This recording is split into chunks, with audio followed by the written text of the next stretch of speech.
following program is brought to you by Total Theater Online. The views expressed do not necessarily represent those of the staff or management of WGBB. You're listening to the station that serves your community, 1240 WGBB. And now it's time for Dave's Gone By with David Lefkowitz.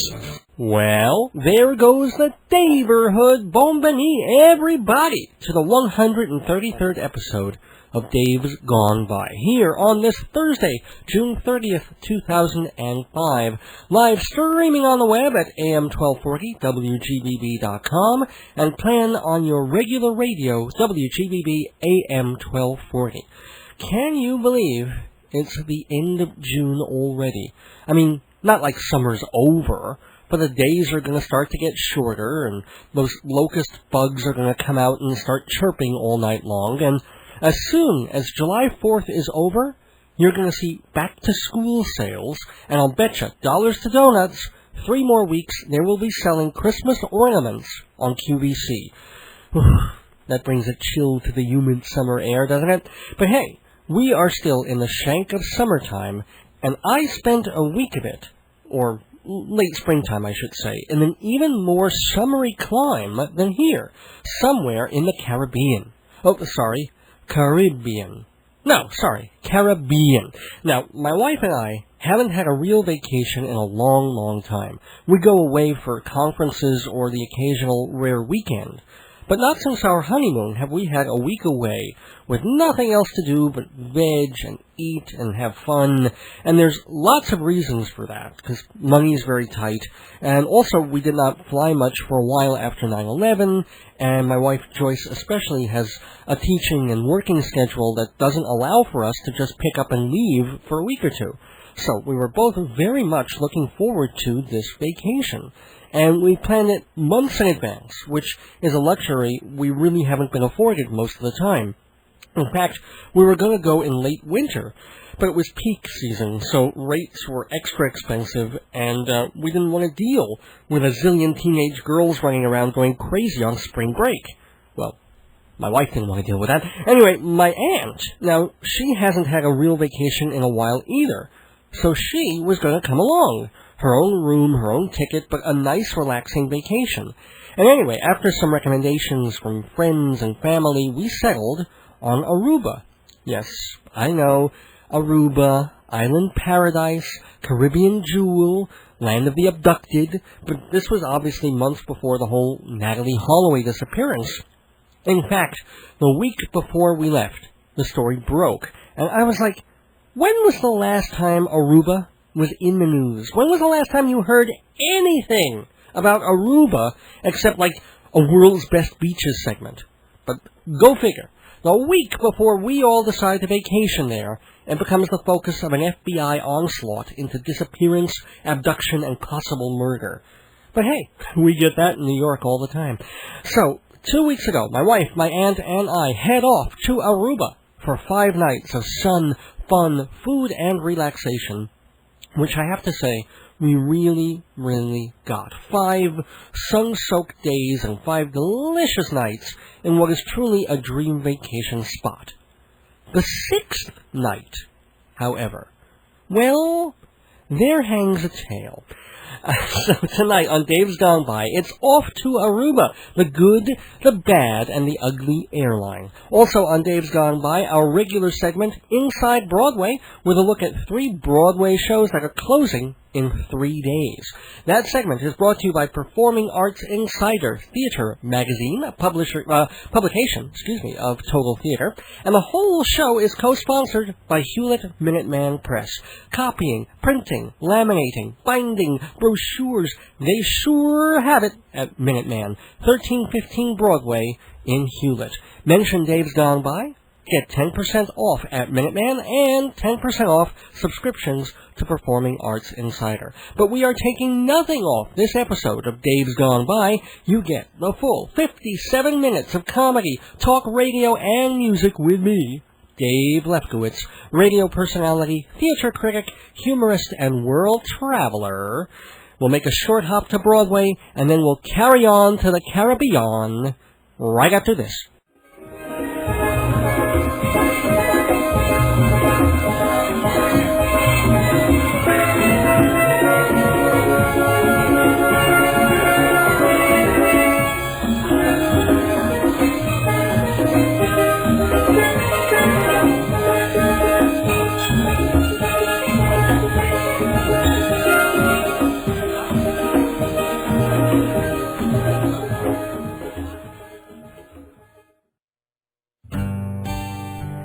Dave's Gone By listeners know I love a good play on words. But let me say a good word on plays, my plays, collected in a lovely book called Marriage, Babies, and the End of the World.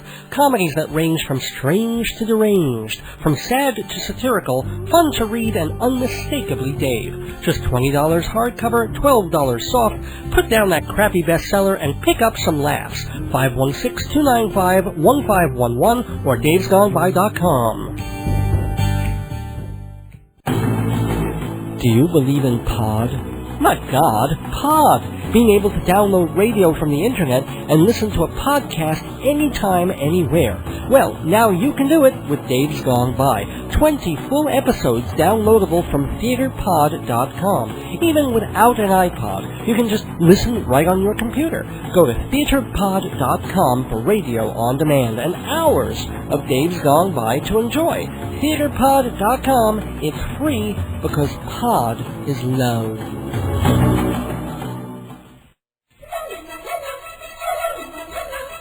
Inside Broadway, brought to you by Total Theater's Performing Arts Insider, your everything theater guide.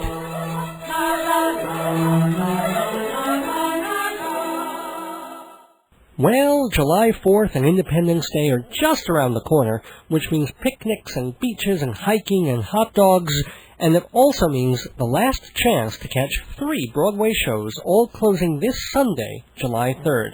I can't say I strongly recommend any of the 3, but at the same time, all 3 were certainly not a waste of time, and you might like them very much. First of all, finishing its limited run is After the Night and the Music, 3 one-act plays by Elaine May. Now, you know her from her comedy work with Mike Nichols way back. Then she did The Heartbreak Kid and Heaven Can Wait and Ishtar and some funny plays, too. She scored with Off-Broadway's Adult Entertainment and some other one-acts, but recently on Broadway, she sank with Taller Than a Dwarf, a disaster that was gone before you blinked. This time, she sort of came and went with a whimper. After the Night and the Music got mildly negative reviews from critics. They were amused, but not enough. They were not quite bored, but not quite engaged either.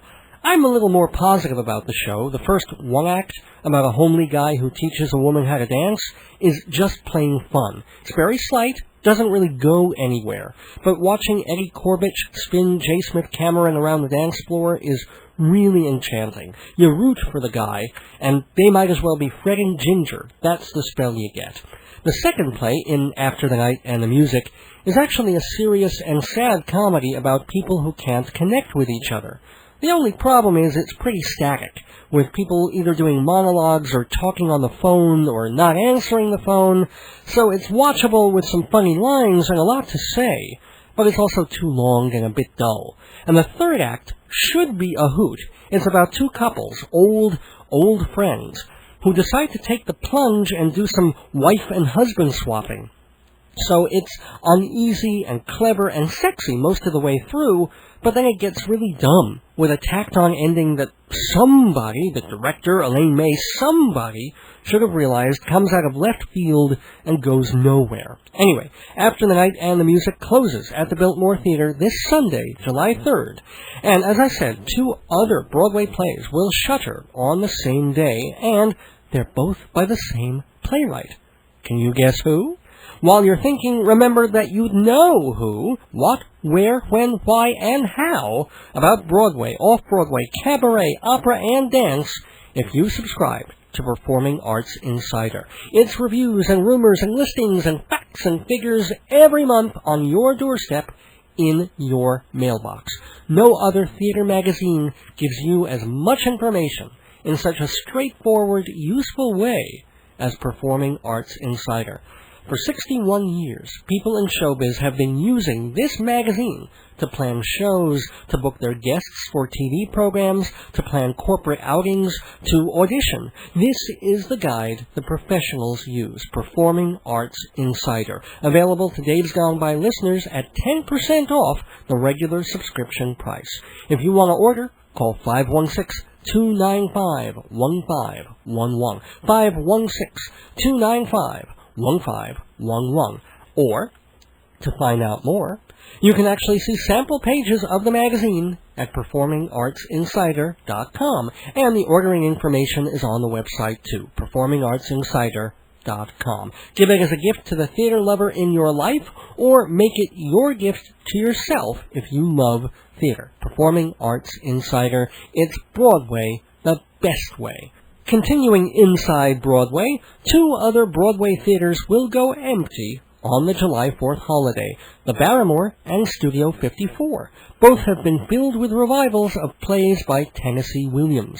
At Studio 54, yes, that is the famous old disco that was turned into a legit theater and is now owned by the Roundabout. Studio 54 has had the revival of A Streetcar Named Desire. Natasha Richardson plays Blanche Dubois, perhaps the most famous heroine in all Williams plays, if not in all modern theater. And her Stanley Kowalski is John C. Reilly. Pretty much everybody thinks he was miscast. I mean, yes, Stanley is a big lug with a temper and low-class manners, but he also has to have an animal magnetism and a charm that John C. Reilly just doesn't have. Understand, I've always believed in the motto that a good actor can take a role you wouldn't ordinarily see him in and make it his. Just as Dustin Hoffman pulled off Death of a Salesman. I like to think that you don't have to look like or be built like Marlon Brando to be a convincing Stanley Kowalski. But to be reasonably convincing versus to be really right for something are different things. And we feel that lack in Streetcar, especially since John C. Reilly's voice is really annoying. It gets very difficult to listen to him when he's yelling, which he does a lot. So there's no electricity between him and Richardson, or him and Amy Ryan Stella, for that matter. So Streetcar Named Desire is a great play, and the production works in a lot of ways, but without a real charge, and without poetry. That's missing, too. The last revival, with Jessica Lange and Alec Baldwin, found a poetic beauty in the language that is missing here. But if you want to see the current revival for yourself, and if you only know Streetcar from the movie, you owe it to yourself to visit the actual play, because if nothing else, it makes a heck of a lot more sense than the film, because it hasn't been cut to shreds for Hollywood consumption.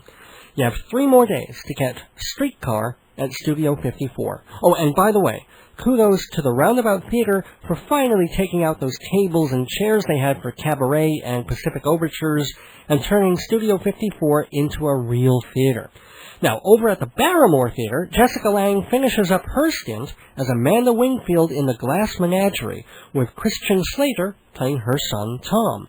That production was kind of beleaguered even before it opened. First, an actor named Dallas Roberts was supposed to play Tom, but he was fired late in rehearsals, with Slater a last-minute replacement. And then, of course, Slater had some off-stage difficulties with cops and women recently. Maybe he should have been Stanley in Streetcar instead of Tom in Menagerie.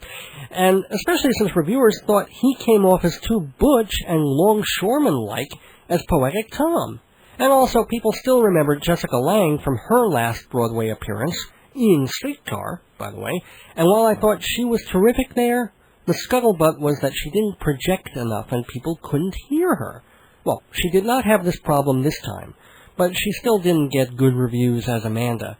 I thought she was fine, and I didn't mind that Christian Slater was not necessarily the type directors usually get to play Tom. So for me, this was actually a pretty good production of Glass Menagerie. Not especially moving, but better than most critics gave it credit for. And again, if you've never seen Glass Menagerie at all, maybe you just read it in school, it wouldn't kill you to get on over to the Ethel Barrymore Theater and see the current production before it closes this weekend. So, 3 flawed shows. After the Night in the Music, The Glass Menagerie, and Streetcar Named Desire, each worth checking out before they check out. And we'll check back in with more Broadway news and views next week on Inside Broadway. We've just been Inside Broadway, thanks to TotalTheater.com and Performing Arts Insider.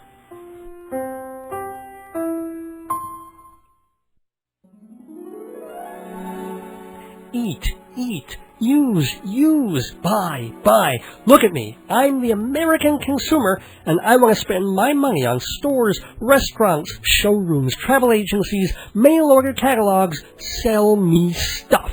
How do you reach me? Well, I listen to Dave's Gone By. So, if you advertise there, you'll certainly have my attention. Dave's Gone By has all the details, or email davesgoneby@aol.com for the rate card. I'm listening. Sell me what you got. Oh, honey, you turn me on the radio.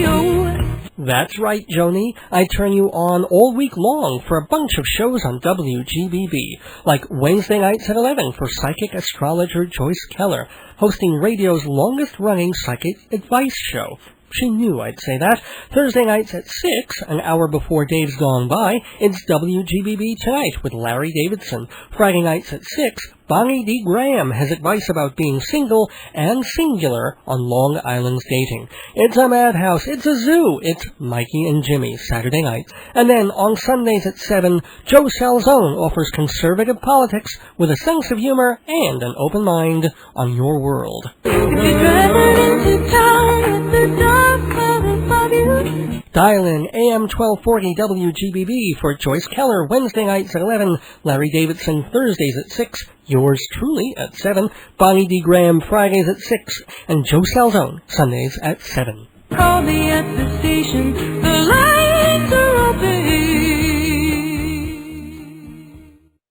Dave goes off, Dave goes off, Dave goes off, Dave goes off. Welcome back to Dave's Gone By. I'm going to do something a little bit different this week than I normally do, because I wanted to give you the rundown of my vacation 2 or 3 weeks ago. Not just to make you all sit there and go, ooh, lucky him, he gets to go away to a nice tropical place, which is part of it, nothing wrong with a little envy there, but also had some fun, had some interesting things to talk about, and had some very definitely not fun things happen. First of all, as I mentioned at the top of the show, my wife and I were really looking to take an idyllic vacation. We did on our honeymoon, which was already about 7 years ago. And since then, yes, we've had times to get away, but they were mostly tied to conferences that either she or I was involved in, or there were just short weekends away in the Hamptons. Nothing really relaxing, because we had things over our heads, or it was part work-oriented. We really wanted a week in a nice, gentle climate, just doing vacation-y, touristy kinds of things. So we started planning this back in the winter. In fact, when my aunt heard about it, we kind of included her in, because she also needed a break, and we thought, hey, it would be really cool to go with her, not obviously stay in the same room or anything like that, but might be fun, and also break the monotony in case my wife and I, got on each other's nerves being with each other 24/7, sort of good to have that third person as a buffer. So we start doing the information gathering, where to go, which of the special little islands, or should we go back to Hawaii, which is a long trip and very expensive, or, do we want to go to Mexico, except we don't speak the language, and we settled on, after talking to a bunch of our friends and relatives, Aruba, which we were told by pretty much everyone was idyllic, except for it can get windy. But they're trade winds, and certainly at some times of the year, and depending on what part of the island you're on, it can probably be pretty annoying. I mean, we'd have a meal once or twice where everything had to be hunkered down. You'd put a bottle of ketchup on a menu, or else the menu would blow away. But it wasn't like it was sand blowing in your faces or anything that bad, and it was usually so bloody hot there, hot and humid, because the whole thing, it's an island, there's ocean everywhere, that when those trade winds blow in the middle of the day, you're like, oh, thank God, there's air, there's wind, and in the evening, it's absolutely just lovely.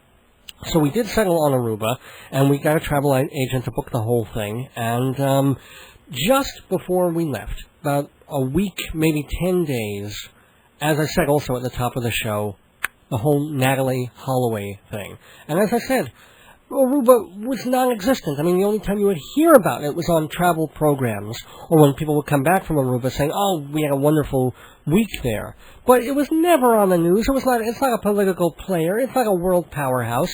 And yet, go figure, just before my wife and I and my aunt go there for the first time, suddenly, missing girl, news cameras, divers on the beach looking for a dead body, arrests, and of course this weird kind of system they have over there where I guess you can arrest someone and hold them for 162 days without actually, keep them pretty much as long as you want for half a year, and then kind of let them go when you don't have the evidence to back it up, which is a bizarre thing. I guess they're so unused to dealing with this kind of thing over there that they're learning as they go, which is fine, except I'm sure Natalie Holloway's family wishes they had a little more experience in these things. I mean, when they finally sent American divers over and wouldn't let them go diving for 2 weeks, there's probably a mistake there some way. But we didn't see Natalie. I mean, I went snorkeling one time. I looked around. I saw the hull of a ship that sank back in World War II. She wasn't there. I didn't see an arm or a leg or even a shark swimming by with a leg in its mouth. She's gone. She's probably in Venezuela at this point or buried in some suitcase all the way in Belgium. So the interesting thing, though, about this for me is that the Holloway thing is bigger here than it was there. The Larry King kind of thing, or MSNBC and Fox, it's this big story, they run with it, the report, even though there's no story, missing girl, a couple of arrests, that's the whole story that they're running with hours and hours and hours. In Aruba, yes, I mean, you see the presence of it in the sense that they put her picture in flyers on windows on most of the hotels and in different shops, and if you go to the Holiday Inn, which is the place where she was staying, no, you don't see 4,000 reporters, and you don't see all the stuff going on, but when you first go in one entrance, there is a room with a small sign that says this is the press room for the Natalie Holloway disappearance. But every time we go there, the room is locked. There's nobody there. It's just a very different vibe, and the reason even then that it was being talked about was in our hotel. We were staying at the Wyndham, which is really, really nice, and they have some cable channels, and they're all American. So you would watch the Natalie Holloway stuff, not on the one Aruban channel that they had, but on all these American news networks. And they ran with it. And there was one Aruban newspaper, which is like about as good as a local community newspaper here. Kind of interesting to read. And even they, I mean, basically not much news to report, but their letters to the editor page was basically full of people saying, oh, we love Aruba and we're so sorry about the way it's being covered in America and the international press because it's just giving them the wrong idea of who we are here. And my wife and I did not go to Carlos and Charlie's, but we passed it all the time. That's the bar that Natalie and her friends apparently went to that night, and where they arrested the bartender and stuff. We kind of avoided that, but I guess we could have gone. And there was even a story on TV about them saying the day after, the week after, kids are still running to Carlos and Charlie's and having fun because, stuff happens. 4 million kids go off to have a spring break type thing in Aruba. One girl gets stupid, one girl gets unlucky, and, it ruins it for everybody else. And I think we saw one reporter. We were waiting for a little ferry boat thing, just watching them go back and forth, and this woman was on her cell phone on a Saturday, kind of vaguely mentioning Fox TV, but, she didn't seem to be in an all-fired hurry to do much of anything. But I'm letting myself be distracted by the whole Holloway thing, and that's not what this segment is about. It's about my trip to Aruba Tahot. That's sort of their other slogan besides Aruba, one happy island. It's also one small island. The whole thing is 20 miles by 6 miles. It's this little thing that could fit in the Staten Island, I think. And it's kind of weird because, of course, all the boats and all the little restaurants play Bob Marley music, which is a little bizarre since he was from Jamaica, which is, quite a few ocean miles away. And they play Trinidadian sort of stuff, which is nice. They try to make the touristy atmosphere as touristy as possible, because I guess if these restaurants were playing hard rap music, which is what I'm sure the kids listen to, it just wouldn't feel the same. But it does have the white sands, and you do have these trees called divvy trees that move with the wind, literally. I mean, it's the whole kind of tree goes whichever way the wind blows, and there are big palm trees as well. And as I said, the hotel was really neat. Gotta say, not being paid for this, not a commercial, but the Wyndham Hotel was a nice resort hotel with a package with a nice free breakfast buffet, a terrific, huge pool with all these different parts to it. And you would figure, well, what the heck do you need a pool for if you've got the Caribbean across the street? It really was. And it's warm there, too. I mean, as someone who swims very infrequently in the Atlantic Ocean or dips his toes in, suddenly, that one time I went snorkeling over the vacation, and you just hit the water, and it's like, oh, and there's birds.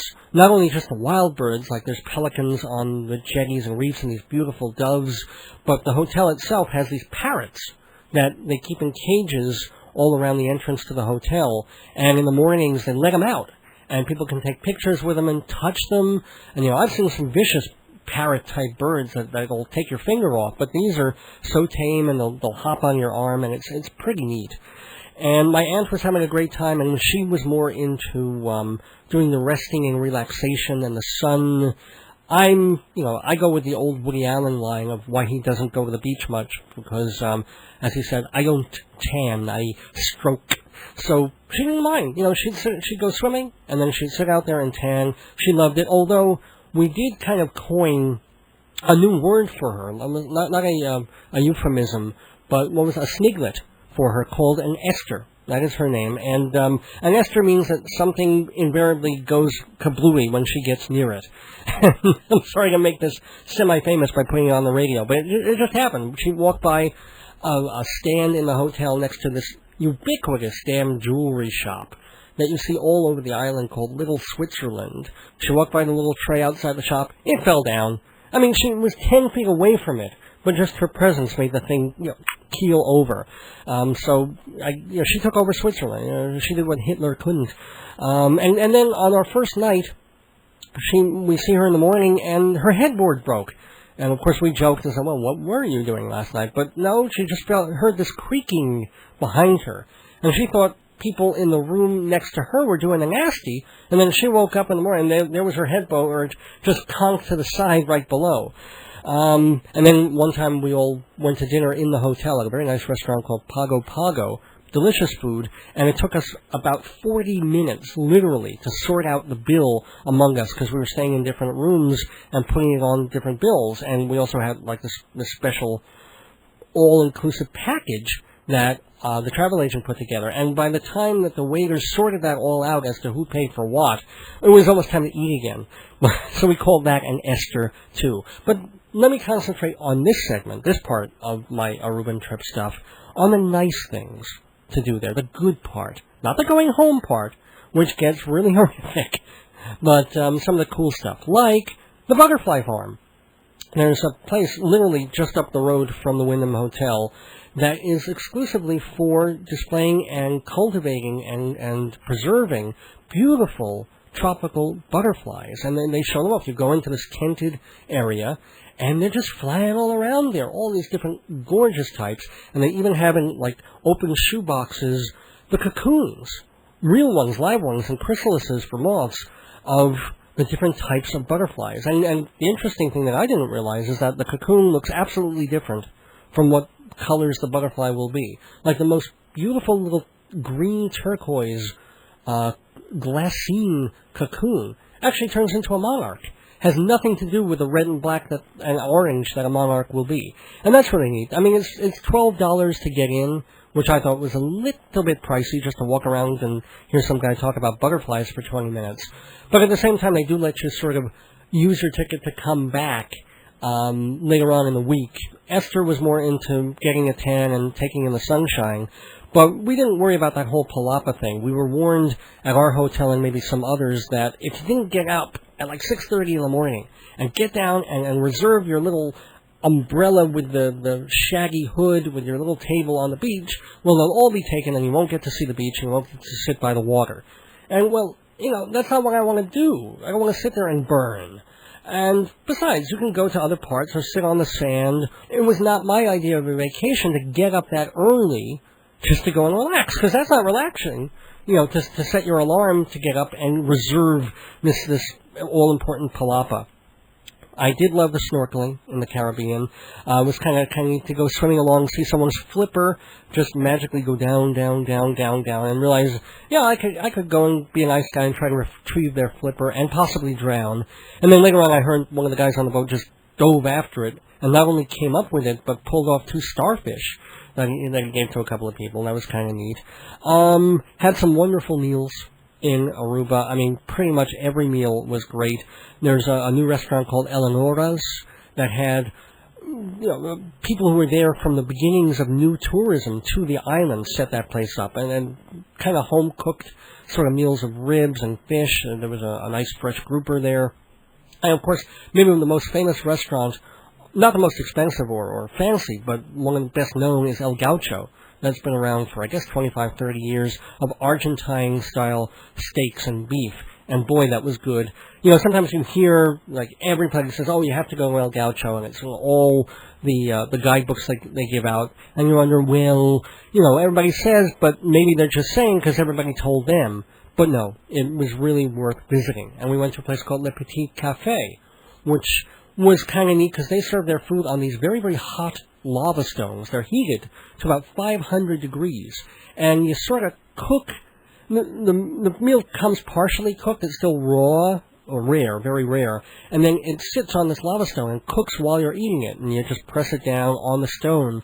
And you get it as well done or non-well done as you like. Animals.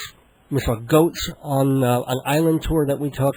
There were, as I said, pelicans and geckos and lizards everywhere, mostly around our hotel, and not so much around some of the others, but literally, 4 geckos sunning themselves together, geckos chasing themselves up trees, and you're not scared of them. They're really kind of cool. They just sort of look at you. People feed them French fries, which I don't think is a particularly great idea, but also people give them salad, which is kind of nice.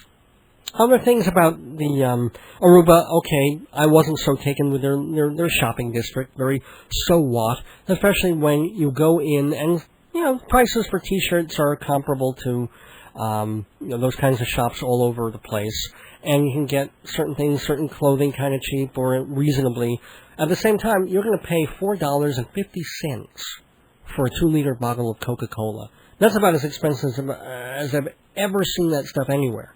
And I realize, okay, it's an island. It has to be brought in from somewhere, and that it has markup. But then how come everything else isn't marked up so ridiculously? We took an island tour that was pretty good, except, first of all, it was advertised as air-conditioned, which it was, because all the windows were open.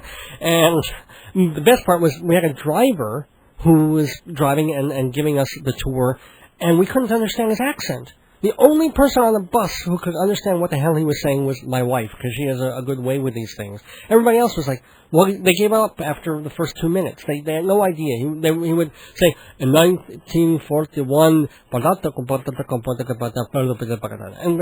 like, okay, we're coming to something. And he'd drive by the ostrich farm, and he'd drive by, the great bridge that they have there, and we saw the sights, but we didn't know what the hell they were.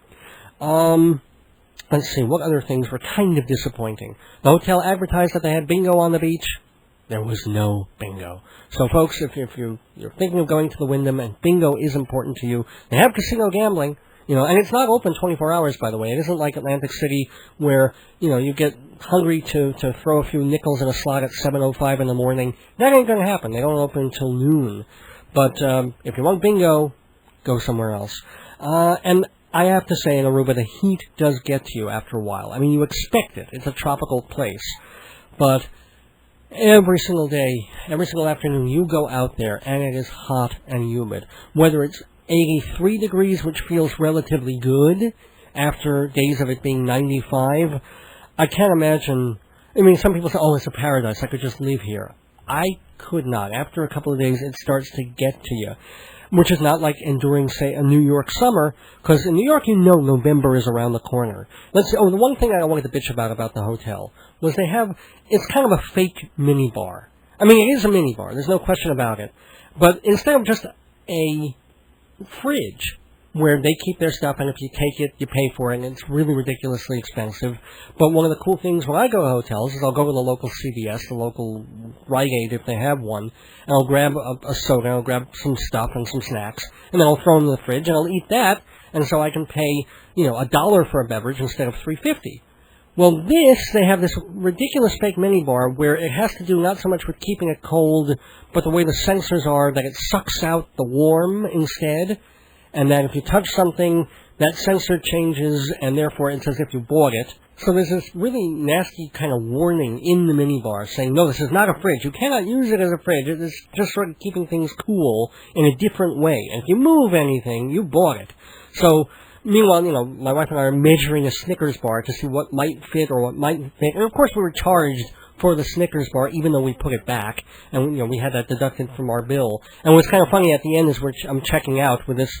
Everybody at the Wyndham was really nice, and pretty much everybody in Aruba was pretty nice, except this one desk person while we were checking out. She was kind of snarky. And then she's like, well, I would like this removed, please, because we didn't eat this thing. And she's like, yeah, and she gives me this thing to fill out. And it's like, why are you not paying this charge? And I said, I did not eat the Snickers bar, David Lefkowitz. I felt really stupid writing that. So I had to use like an ice bucket to keep things cold instead of my usual way of throwing things into the fridge. And it did keep... The ice bucket kind of works, if you keep refilling it once or twice a day with ice.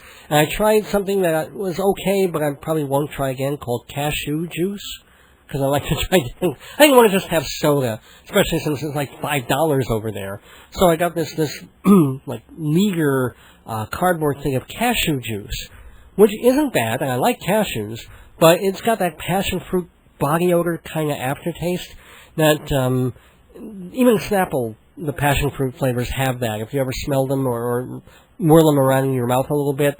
So it's got a good taste while it's going down, and then you're kind of like, oh, why am I drinking this? But speaking of bad aftertastes, there's more to this Aruba story, because we were there for 5 pretty terrific days and 5 really nice nights. And then we were going to leave. And that's when things get a little bizarre. I'll tell you more as we continue Dave's Gone By. I've been telling you for months why you should use Hewlett Minuteman Press for all your copying and printing needs. But here's one of the owners, Mike Toron, to tell you why. Hi, how you doing? At Minuteman Press, our ultimate goal is service. We are your best source for the most complete line of printed products. You can check us out on the web at www.hewlett.minutemanpress.com. Okay, listen to me. No, I mean, listen to me on compact disc, where bunches of past episodes of Dave's Gone By are yours to hear over and over again. Comedy sketches like the Baghdad elections and Handyman Yoni, guests like Neil Sedaka and Karen Grasley, puns, politics, and punchlines, all just $14 a disc, shipping included. Visit davesgoneby.com for all the details, or call 516-295-1511 for me on CD. Welcome back to Dave's Gone By with part 2 of the Aruba saga. Now, it's Saturday, the day before Father's Day, and my wife, my aunt, and I are finishing up our vacation in Aruba. We've had a wonderful time. I mean, towards the end there, it was still great, but getting a little snippy being with each other. I was kind of hankering to get home. She wanted to see her family for the holidays, so it was time to go.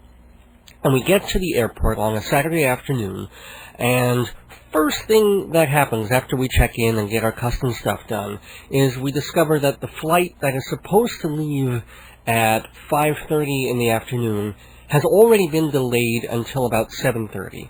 So there you are, you've schlepped to the airport in the middle of the day, you know you're going to be sitting there for 2 hours after you check in, and now suddenly it's an extra 2 hours. So, okay, you bring a book, stuff happens, and we didn't know what the reason for the delay was. I mean, we had heard at first, there was a storm somewhere in the middle of the country that would somehow affect the flight going back. But as we got closer to 7:30, it became clear that something else was kind of going down, and they started making these announcements of saying, okay, we're going to have these delays, and please be patient, or at least we thought that's what they were saying, because, like in that tour bus I mentioned in the last segment, where the guy seemed to be making very clear assessments of what we were seeing, but nobody could understand what was coming out of his mouth. The same thing in the airport, because their PA system was not very good, and the people that they had announcing whatever problems or delays were going on didn't speak very clear English either. So you would hear, well, passengers, we are so bad, and people would look at each other, and already you've got these folks passengers waiting who want to get home for Father's Day, who are sitting there, they've already been waiting for a couple of hours and wondering, well, what's going on, and not actually being able to figure it out because the people who are supposed to tell us what's wrong aren't doing that effectively. And what's even worse is we're all in one particular gate. It was Gate 7 that was later moved to Gate 8. The way the airport is built, maybe it was built before the era of full, complete air conditioning, because it has very high ceilings, wooden ceilings, and it's very appealing looking. It has a kind of a nice feel to it. The only problem is, if it were just in the old days and you had fans and all the windows open, that's really cool because all the hot air goes up, up, up and keeps the cool air down. But if you're trying to air condition a building in 95-degree heat, you basically want the building as small and low as possible. And meanwhile, as the more crowded it gets and the more people are waiting in one area, the warmer and more humid it gets because all sort of the cool air is dissipating because it's such this big high space to be ventilated. So that's making everybody a bit cranky and tired and groggy, and also now the rumors are starting because we can't get a clear answer from any of the people. Someone is saying, oh, okay, there's a problem with a switch.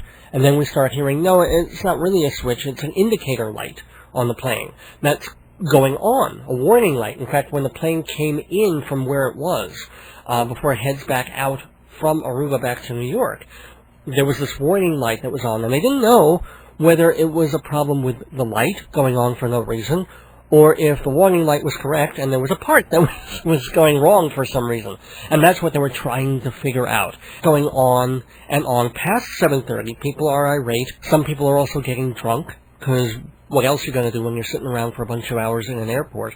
And then literally, time is dragging on. People don't know what's going on. By 9 o'clock, 6 hours after pretty much all of us had arrived at the airport, the staff, the American Airlines folks, decide to order us all pizza, which was, about time. And it only came after people started saying at about 8:30, food, bring us something. What is going on? As this was going on, they had this woman going around the airport doing a survey about Aruba. I guess she was either from the Census Bureau or the Tourism Bureau over in Aruba. And she comes by to everyone, this very nice middle-aged lady with this survey, which happily was written down, because to hear her talk, you wouldn't imagine it was English. And it isn't because her accent was so thick or anything like that. She was actually speaking incredibly clearly. She was enunciating every single syllable in English. The thing was, she was speaking so incredibly fast that unless you were reading the chart, you had no clue. It literally sounded like the old Jackie Mason routine of the cab driver. It's like, when he gets in a cab and he tells the cab driver, can you please take me to the Empire State Building? The cab driver, oh yes, I do go about the I swear, the only way we were able to answer this woman's survey questions was the fact that we could see on her sheet the questions she was asking. But anyway, the person who had said, oh, they're giving us pizza, we ain't going nowhere, was right. And at about 10 o'clock at night, American Airlines finally had made all the arrangements to send people to hotels. We went to the Renaissance Hotel in downtown. Perfectly nice, but not as nice as the area that we were staying in, because it's not the beachfront, it's more of the business front, but certainly a fairly nice small room in the hotel, which also had kind of a high ceiling, but there the air conditioner worked pretty well. But it was a nicely designed thing, because it had this big high room arch, and really makes the room seem a lot bigger than it was when you have that high ceiling. Just if there's any interior decorators out there. Anywho, the other thing that American Airlines did for us, after basically ruining our night and killing our whole day after and trying to get back to New York, was giving us vouchers for food at the hotel. Okay, that's kind of nice, except here's what they do. They gave us vouchers for breakfast, lunch, and dinner. For dinner and lunch, $10 were the vouchers, and breakfast was $5. And I'm sorry, Aruba is not like a third world country or India or something where you can feed a family of 8 on $5. It's a tourism driven place. Used to be driven by, the horse trade, and then there was a gold rush for a while. Now their number one industry is tourism. So, their cost is their cost. A meal costs what it does in New York. And so we get to the hotel, and already the restaurant is actually technically closed. But they open it up because they realize they have this flight coming in of very hungry, angry people, tired people, who want to eat something and are entitled to. So we go in there and we try and use our vouchers for this little baby buffet that they have for us. And then I try and order like a Coca-Cola and a Diet Coke for the missus. And that's not even included in the voucher. They allow that to count towards the $10. And we're putting it over $10 anyway.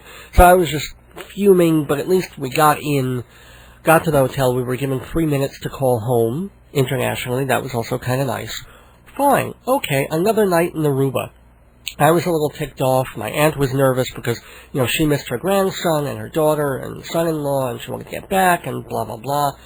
And my wife, she was kind of happy. She was having a fine time in Aruba. She had a lot of work to get back to. One more night in Aruba in a decent hotel. What's so terrible? So she was cool with it. We decided to play it as it lays. We take it easy the next morning because we know that we don't have to be on an early flight. Turns out some other people on the flight who came in with us were supposed to be on an early morning flight coming out and weren't even told, so they missed it, and they had to make all these different arrangements anyway. I mean, American Airlines did some things kind of right, but they did a lot of things wrong. So, and we were also told, call the airlines in the morning to find out what plane you'll be on, what's going on. And my aunt started calling from 3 o'clock in the morning, like she couldn't sleep very well, so every couple of hours she'd call American Airlines. And either she couldn't get through, or they didn't have an answer for her. They didn't know what was going on. She'd call the States, American Airlines there, and they had no clue what was happening, or at least they weren't telling. We try and use our breakfast voucher, the $5 wonderful breakfast vouchers that they gave us for the hotel. Turns out, of course, it's Father's Day, so the hotel restaurant has this brunch, very nice, big spread, that costs $26.95, and which they would put our vouchers towards, but we would owe the other 20 plus tip. And one of the nice things about Aruba is that there's no sales tax, although restaurants have a 15% service charge automatically added. So kind of nice to go if you're buying clothes or equipment or things like that. Not so great for food. But, I was livid at this point. I mean, I stormed out the restaurant, basically kicking their door forward and open just to get out, because I'm like, here we are, we're stuck here for this extra day, and American Airlines gives us $5 to eat when we need about 30. Okay, fine. We have a relaxing lunch also in the hotel. They take the voucher. It's kind of nice. We go back, wait for buses that are to take us to the airport. And, of course, the buses are half an hour late. So people are, again, starting to get antsy and panicky. In fact, people who could have taken the free bus ride start getting into cabs just so they know they can get to the airport and make, that flight, putting us on the same flight that we were the day before, the 5:27 flight from Aruba to JFK. We get to the airport, we go through customs again, like our third time through customs, because when we had to leave the night before, we had to go back through. And then we sit and we wait, and then we realize again that this flight is not going to leave at 5:27. And amazingly enough, they make an announcement that the problem from the day before, 24 hours earlier, had still not been fixed. And I was not the only one who kind of went a little ballistic, because here they had a full day to either fix what they could fix or replace the plane. Bring in, they must have a spare plane in there. It's an airport. But no, instead they're just now trying to get the guy from New York. I guess they flew him in on a different flight to come there with the proper part to fix this damn plane. And you've got the captain. Everybody was also giving conflicting information. Like, first they'll say, well, maybe this plane will fly, or maybe there's another plane flying in from Miami. If we can clean it up, we can turn that around and put you all on it. But then they said, no. The captain is saying, well, I'm not going to fly this plane if the light is not working properly and there's something wrong. And then later on he said, oh, well, maybe I will fly the plane. I mean, it was just a comedy of errors, and we're all And it would be a lot funnier, except for the fact that you're talking about people who are going up in an airplane, 37,000 feet in the sky, and have to trust the people that are carrying them there. And, you've got people who have fear of flying, people who are missing their loved ones on Father's Day. So, as funny as it is in retrospect, it was really irritating and a little scary. And also because we weren't in America.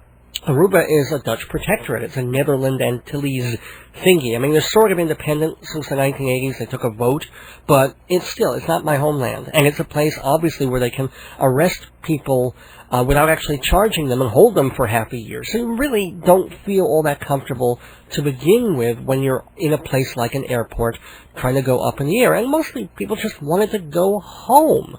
And it's dragging on again past 7:30, past about 8 o'clock. They give us food vouchers to use the one little place that's selling beverages there. And, so people get on this endless long line. I get on towards the end of it, so of course I don't get to the front of it. I don't get the free food anyway, which really ticked me off because the day before my wife wanted a can of Diet Coca-Cola, and I go there and figure I'm going to pay like $1 for it, and it turns out to be $1.75 for one of these little cans. I just wanted to almost throw it at the guy, but I didn't. And we finally did get on the plane, most of us. Some people actually refused to board because I said, look, if this plane has been sitting there for 25 hours and people couldn't fix it, put us on a different plane, or put us up another night and do something else. But most of us were just like, okay, get us home. Some pilot is going to be willing to fly this bucket, so we'll go with it. And it was kind of funny, we're sitting there watching luggage being first unloaded off the plane, so they get the luggage back of the people who weren't flying, then luggage back on, and then the stewardesses come around to sell us headsets, which I figure should have been distributed for free at that point, along with, 100-year-old bottles of scotch. And ironically, or perhaps mercifully, the actual flight was fine. I mean, we could sort of hear a funny noise under the wing. My wife and I looked at each other and we're like, is that an odd? We didn't even say anything. We just passed a look like, okay, maybe that noise will kill us, or maybe it's nothing. And it didn't. And, I was most worried about the landing gear, because that was the problem we heard most about. So it wasn't so much taking off or flying that scared me a little, but actually coming to touchdown in JFK. But no. The actual flight was great, except for the fact that it was 27 hours late. Got back to JFK, thank God, and, in retrospect, again, as soon as, that was the funny thing, I was so angry, I was so upset, and, fuming and marching back and forth across the airport just to cool down. And yet, once I was on the plane, I was like, it's over, what was it, it's the past, why was I so, hopefully I'm going to be on this flight, I'm going to live, I'm going to be okay, and what did I get so upset about? Which is something to keep in mind, except, of course, I still wrote a very angry letter to American Airlines, and I'm hoping and assuming they're going to do something nice to compensate us for this, because we missed Father's Day totally, and didn't get back into town until 1 o'clock in the morning, which also cost us, a free lift from family. We had to splurge for a cab. But, hey, I'm home, I'm back, I'm on the radio. That's what matters. And, in retrospect, Aruba was pretty nice, but hot. And maybe next time we'll take a train. Back after this. Hi, this is Dave Lefkowitz of Dave's Gone By, reminding you to tune in every Thursday night at 8 and 11 Eastern Time for the best of Dave's Gone By on Live365.com and the special channel DFSX Radio. All you gotta do is go to my website, davesgoneby.org, click on the link, and you can hear a classic episode of Dave's Gone By every Thursday night, 8 and 11. Go to dfsxradio.com for more of me. Welcome back to this Papiamental episode of Dave's Gone By. Hope you enjoyed the story of my 5 wonderful nights and 2 awful nights in and out of Aruba. Happy to be back. Still waiting to hear from American Airlines, and would love to hear from you. Dave's Gone By at AOL.com if you have any comments about the show. Don't forget you can listen to older shows anytime you please at theaterpod.com, and you can hear a vintage Dave's Gone By Thursday nights at 8 and 11 Eastern right after this show by going to davesgoneby.org. Thanks to Dave Tanny and the folks at DFSX Radio for that. Also, thanks to my sponsors, Hewlett Minuteman Press on Broadway in Hewlett, and Performing Arts Insider magazine about Broadway in New York. Thanks, as always, to Tom Ross, Program Director at WGBB, to my lovely wife, Joyce, for putting up with me across the ocean, and the same to my aunt, who ruined a tray, a headboard, and a dinner check, but at least didn't cause a plane to crash. So the curse of the Esther does have its boundaries. Tonight on Filler Up, an all-music show, which I host at 9, we go all-American, state by state, in a pre-July 4th celebration. Carl Perkins, Elvis Presley, Sheryl Crow, Simon and Garfunkel, Tom Waits, great American music, tonight on WGBB with me at 9. And we'll close this show with some music, some Duke of Iron. I'll be back next Thursday at 7 with another edition of Days Gone By. Until then, don't miss your days going by. This is Dave Lefkowitz. Bon noche. You are mi dushi. And that's dushi with a D, by the way. And gone by.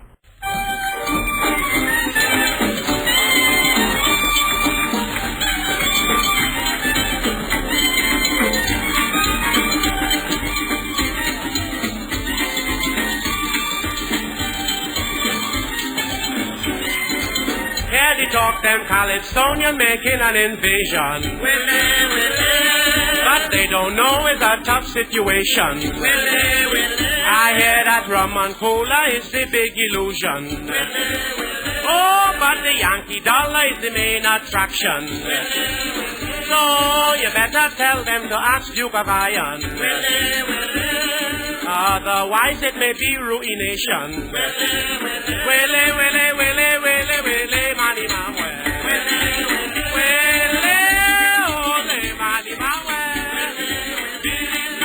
Willy, willy, willy, in the morning. Yeah, Lord, it's a Creole bacchanal. Oh, I am big and strong and they nearly break me down. Willy, willy. I tell the world I'm a hero in the town. Willy, willy. Yes, I make me name and I come from Port of Spain. Willy, willy. And I will sing me calypso on the radio. Willy, willy. Willy, willy, willy, willy, willy, in the morning. Willy, willy. Willy, ole, mani, my way. Willy, willy, willy, willy, everybody. Willy, willy. Ole, le, le, le, le, le, le, mama, ring, ring.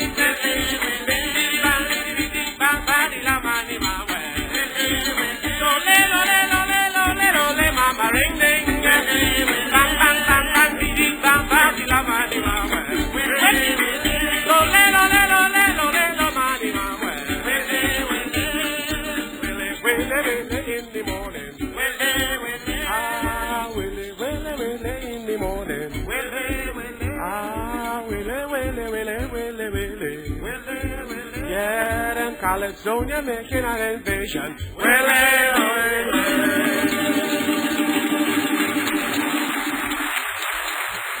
Give the Duke of Iron a big hand. Take a bow, Duke.